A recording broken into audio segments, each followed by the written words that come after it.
that it had already become a powerful policy-making force inside the State Department. During those early years of the Carnegie Endowment, war clouds were already forming over Europe, and the opportunity for the enactment of their plan was drawing near. History proved that World War I did indeed have an enormous impact on the American people. For the first time in our history, large numbers of wives and mothers had to leave the home to work in war factories, thus effectively eroding women's historic role as the heart of the family. The sanctity of the family itself was placed in jeopardy. Life in America was so thoroughly changed that, according to Norman Dodd, quote, the trustees had the brashness to congratulate themselves on the wisdom and validity of their original decision, end quote.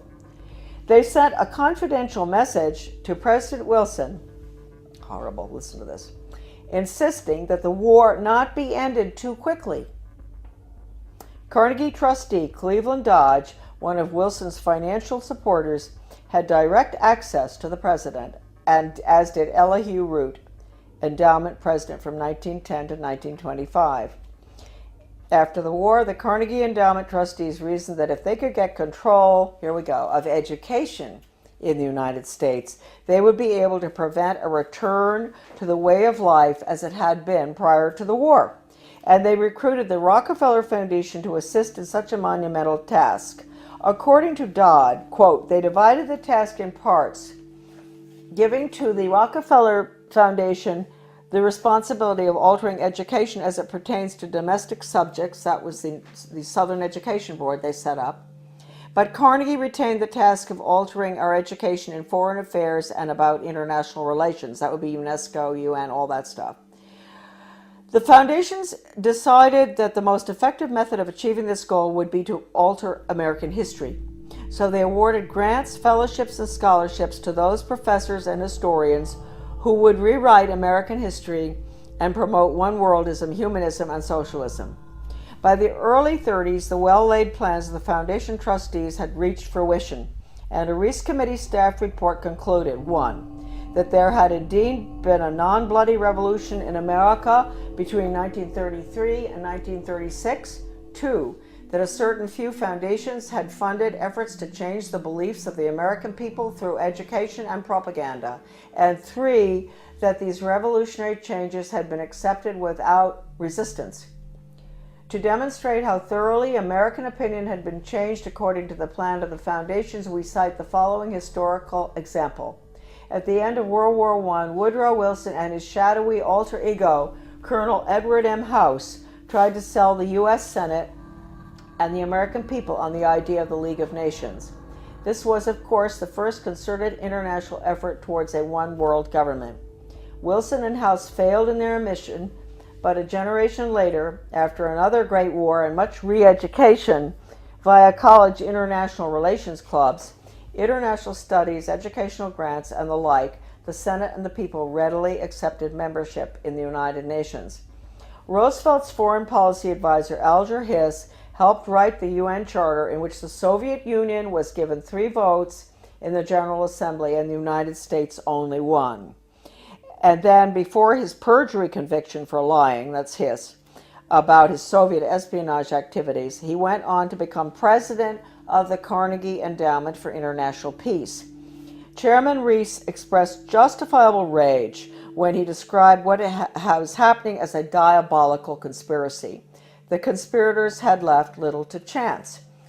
Those congressional investigations of the early 50s into tax-exempt foundations were mandated by the House of Representatives in a resolution stating, quote, the committee is authorized and directed to conduct a full and complete investigation to determine which of such foundations and organizations are using their resources for un-American and subversive activities, for political purposes, propaganda, or attempts to influence legislation. Now, folks, I want to tell you, the 3,000 pages of testimony, Reese Committee hearings, is at my son's website, americandeception.com. The person I bought the hearings from, the transcript, was offered 20 years ago any amount of money for that 3,000 pages. The foundations wanted it back. It was the only copy left available. And he would not sell it to them. So my friend sold it to me. My friend knew Norman Dodd very well. He sold it to me for $3,000, which is really cheap. All right, a dollar a page. He'd been offered any amount. They said, we'll pay you anything. You name it, anything. We want that copy. So it's now on the web for everybody to read. All right, now we'll continue. The congressional investigations, right. To determine which of such foundations and organizations are using their resources for un-American and subversive activities, for political purposes, propaganda, or attempts to influence legislation. The tax-exempt status granted to foundations by the Congress of the United States is a special and powerful privilege subsidized by the American taxpayer. Therefore, Congress has not only the authority, but also the obligation to investigate how tax-exempt funds are spent. This should be the next investigation. Ron Paul should do this one, after the Federal Reserve. The Ford Foundation, largest of all the foundations, balked when it received a preliminary questionnaire from the Reese Committee. H. Rowan Gaither, president of the multi-billion-dollar foundation, summoned committee research director Dodd to foundation offices in New York City. At the meeting, Gaither asked, Mr. Dodd, we invited you to come here because we thought that perhaps off the record. You see, that's why it's not in the transcript of the hearings, what I'm reading you now. This was off the record in the office in New York City. We invited you here because we thought that perhaps off the record you would be kind enough to tell us why the Congress is interested in the operations of foundations such as ours. Gaither answered his own rhetorical question with a startling admission. Mr. Dodd, all of us here at the policy-making level of the foundation have at one time or another served in the OSS, the Office of Strategic Services, the forerunner of the CIA, or the European Economic Administration, operating under directives from the White House. We operate under those same directives. The substance of the directives under which we operate is that we shall use our grant-making power to so alter life in the United States that we can be comfortably merged with the Soviet Union, end quote. Stunned, Dodd finally replied, quote, why don't you tell the American people what you just told me? And you could save the taxpayers thousands of dollars set aside for this investigation. Gaither responded, Mr. Dodd, we wouldn't think of doing that. In public, of course, Gaither never admitted what he had revealed in private. However, on numerous public occasions, Norman Dodd repeated what Gaither had said and was neither sued by Gaither nor challenged by the Ford Foundation. The latest article that I've written with Debbie Niwa, a wonderful researcher, a magnificent person and brilliant, did all the graphics and formatting and a lot of her own research as well on change agents and how they brought Americans to have a totally different mindset using all of the sensitivity training. Debbie had some fantastic research of hers is in that article. As well as at the end of writing it, we came across extraordinary quotes from C.S. Lewis, who points out that if you substitute workforce training for education, that's the end of civilization. It's the end of the human being as an entity opposed to being an animal. It's the end of the human soul. It's the end of the conscience. And we have all of the evidence from educators and change agents, articles saying that the computer is fantastic for changing values. An educator with the World Institute for Computer-Assisted Instruction, his name is Dustin Houston, where he talks about, won't it be wonderful when the child in the smallest school, most remote area in the country can have the curriculum developed by the world's finest psychologists, and nobody can get between that child and the curriculum. Parents, wake up. That means you, parents, you can't get between the child and that curriculum. You can't control anything anymore. You've lost it. This is going in right now. And they say this works too. What works? I always wondered when I saw this stuff titled What Works in the U.S. Department of Ed, and I didn't pay too much attention. And one day I picked it up, something, and what works? Yeah, dog training works. If you reinforce, if you give rewards and all. And mind you, folks, The rewards are being passed out galore all over our country now, not just in education. In my former town of Bath, the police, the community-oriented policing system, the police are giving rewards to citizens who do good deeds. They give them a little medal. They see them to help an older lady across the street who has groceries. The police determine what the good deed is. She gets a medal. That's a reward. That's conditioning. That's operant conditioning. You're going to end up with a society that never does anything for the sake of it being right. And they're never going to take a stand against anything unless it's approved by the government. So that's going to be the result of operant conditioning. It's throughout our community right now. The Secretary of Education, Arne Duncan, when he was in Chicago, with the Chicago schools, he even recommended paying students for good grades. Now, that's why teachers are up in arms about merit pay, performance-based pay. That's the same thing. They're going to pay the teachers for students getting good test scores.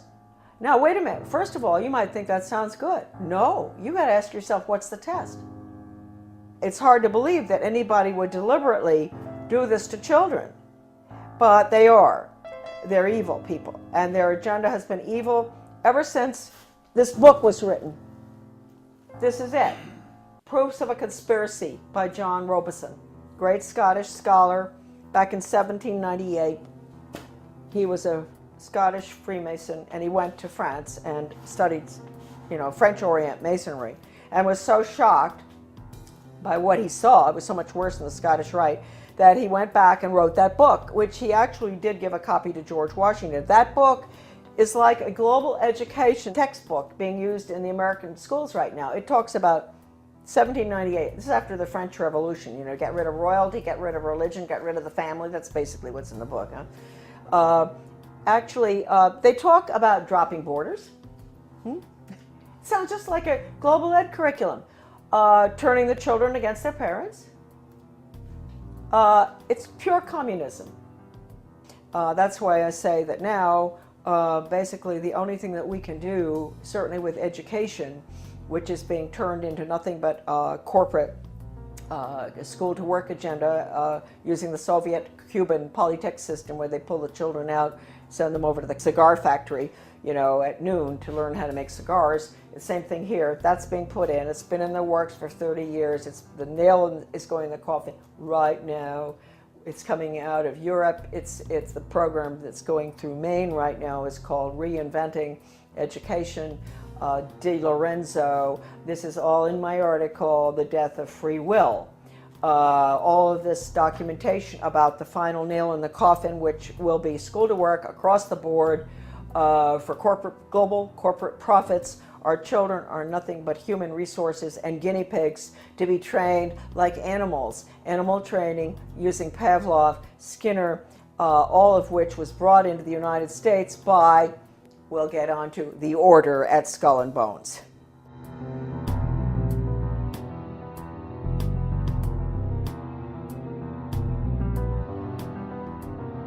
Coming soon to PrisonPlanet.tv, part 2 of our in-depth interview with Charlotte Thom Iserbyt.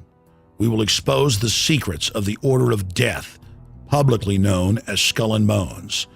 Mrs. Iserbyt's information, obtained from her father and grandfather, who were members of Skull and Bones, was the key intel used in the seminal work by Anthony Sutton on Skull and Bones.